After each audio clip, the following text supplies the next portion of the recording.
No início o universo era denso e quente. Após bilhões de anos houve a expansão e de repente a Terra esfriou, os autótrofos surgiram, neandertais, ferramentas, a muralha da China, matemática, ciências, história e o mistério que começou com Big Bang. Big Bang, a teoria.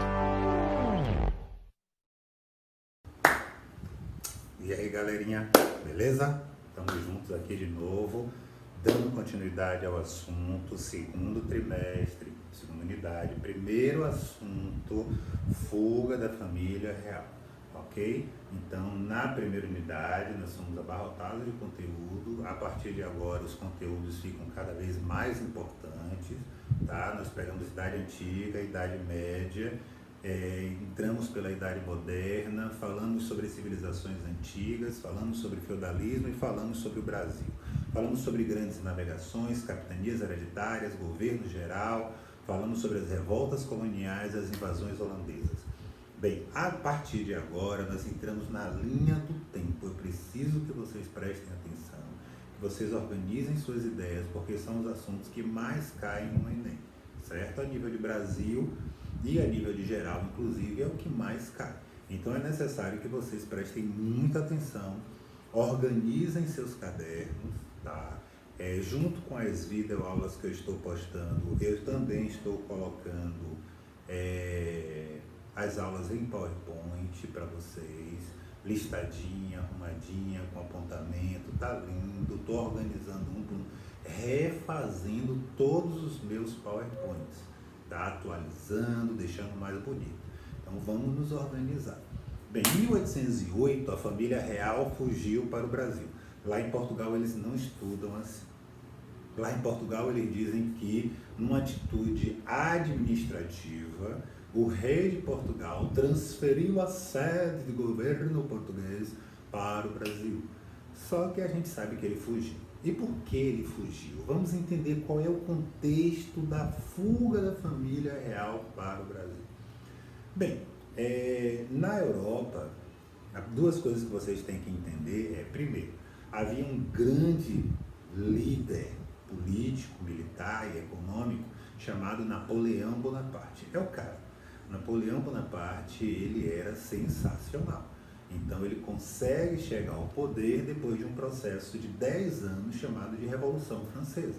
A Revolução Francesa colocou vários segmentos sociais no poder. Girondinos, jacobinos, sans-culottes, né? E quando os militares chegaram ao poder, o militar escolhido foi Napoleão Bonaparte, que em 1799 ele acaba assumindo o poder através de um golpe chamado de 18 do Brumário.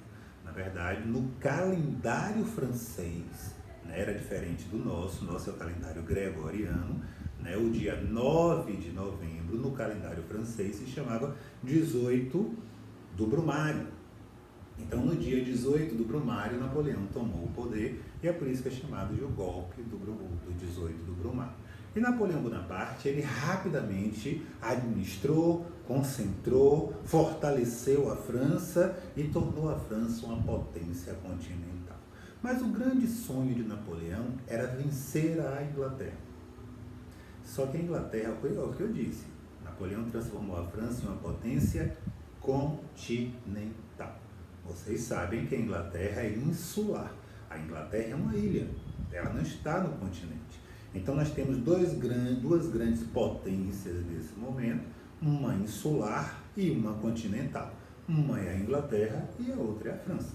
E Napoleão Bonaparte, ele não aceitava isso. Ele queria entrar para a história, não só pelo seu código napoleônico, que a gente vai falar em uma outra aula, mas também por vencer a Inglaterra. E ele teve uma ideia. Em 1807, ele resolveu baixar um decreto proibindo que os portos da Europa recebessem produtos ingleses. Nenhum porto de nenhum país da Europa deveria receber produtos ingleses. E aí nós temos um problema, porque a Inglaterra está na Revolução Industrial, a Inglaterra está produzindo, a Inglaterra está vendendo muito, e se ela não tivesse para quem vender, a indústria inglesa ia falir. Então a ideia de Napoleão era muito boa. Ele quebrava a indústria francesa, ou inglesa, e os ingleses vinham ao continente para tirar satisfação e ele dava pau nos ingleses. Isso é massa. Mas aí nós temos um segundo problema. Enquanto nós temos Napoleão, que é brilhante, sensacional, do outro lado nós temos João. João era o príncipe regente de Portugal. Ele não tinha expectativa nenhuma de ser rei, não foi educado para ser rei. Quem nasce primogênito e preparado para ser rei tem que receber uma educação diferenciada, tem que saber sentar à mesa, tem que usar talheres, tem que saber falar vários idiomas, tem que saber história, geografia, administração.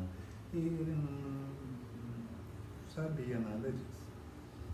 João. O bufão. Quem foi preparado para governar Portugal foi José.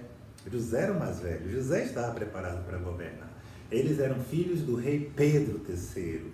Né? Eu vou mandar isso tudo para vocês em uma aula que eu tenho já falando sobre a família real. Eu vou botar como anexo na plataforma. E aí o que é que vai acontecer? Pedro morre. Quando Pedro III morre, José assume com o título de José I, mas morre também. E aí, como João não estava preparado para governar, o que é que eles fazem? Colocam a mãe, Dona Maria. Dona Maria tinha um apelido. Aí vocês estão dizendo, a louca. Não, o apelido de Maria era a Pia. Maria era a piedosa. Uma mulher de coração enorme. Mas ela perdeu o marido que muito amava e perdeu o filho que mais amava. E, consequentemente, ela começou a ter surtos.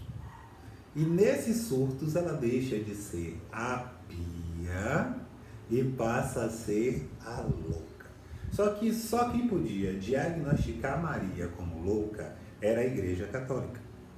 E ela estava sendo beneficiada. O que a Maria fazia? Maria dava à Igreja Católica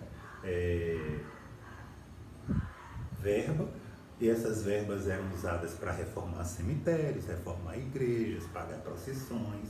Aí toda vez que alguém dizia que Maria estava louca, a igreja dizia, pare com isso, Maria tá legal.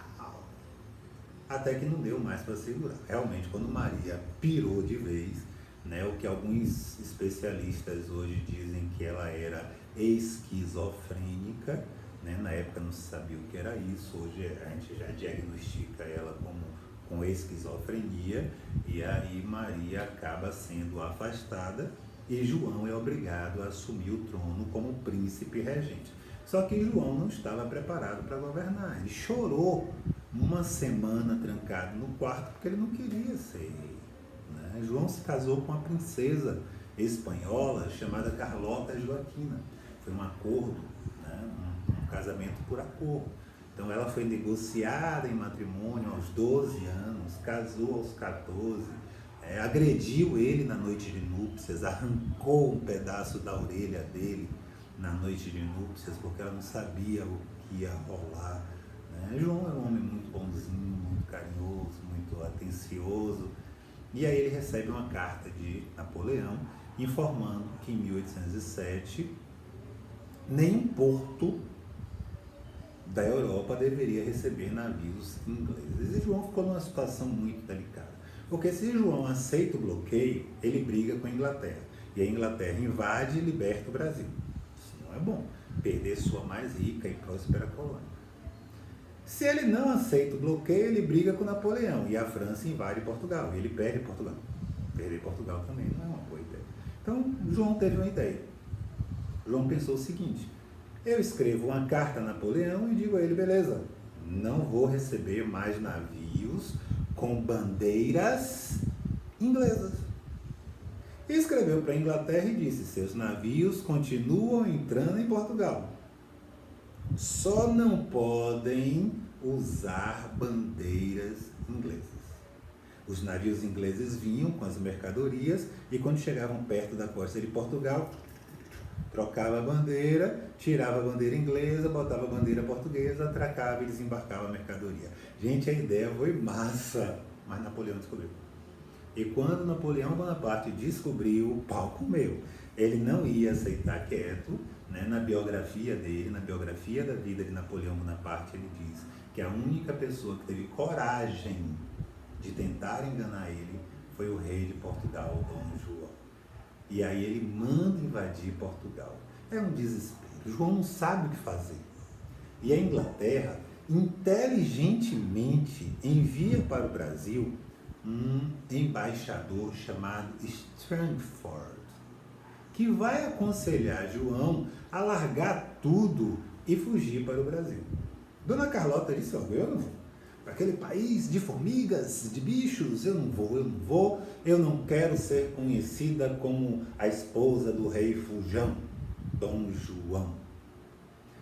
A Maria, apesar de louca, esquizofrênica, sentou na cadeira de balanço e disse: daqui eu não saio, daqui ninguém me tira. Ela foi amarrada na cadeira, levantada e levada a bordo, amarrada na cadeira de balanço. Chovia, relampejava, gente, foi um desespero. O povo preocupado, não sabia o que estava acontecendo, a nobreza fugindo, os ricos comerciantes fugindo, a família real fugindo, os navios carregados de ouro, joias, diamantes, quadros, livros. Esqueceram comida, esqueceram água, roupa, foi um inferno. Além desses problemas, a viagem ainda foi marcada por piolhos. Dona Carlota teve que desembarcar no Brasil com um belíssimo penteado careca. Para não verem que ela estava careca, ela tinha duas opções. Ou ela botava a peruca, que foi uma das técnicas usadas por ela, ou então ela botava um torso amarrado na cabeça. Quando ela chegou no Rio de Janeiro, as damas do Rio de Janeiro achavam que era moda e começaram a usar torso também. Graças a Deus não existem relatos desse papel ridículo aqui na Bahia, né, por onde eles passaram antes de ir para o Rio de Janeiro. Sim. Eles permaneceram cerca de 1 mês em Salvador. E quando eles partem de Portugal e chegam em Salvador, começa o que nós chamamos de período joanino. Eu, como professor, costumo dividir o período joanino em 2 fases. Existe a fase da Bahia e a fase do Rio de Janeiro, certo? Mas isso vai ficar para o próximo vídeo. Beijo no coração de vocês, um beijo enorme, estou morrendo de saudade.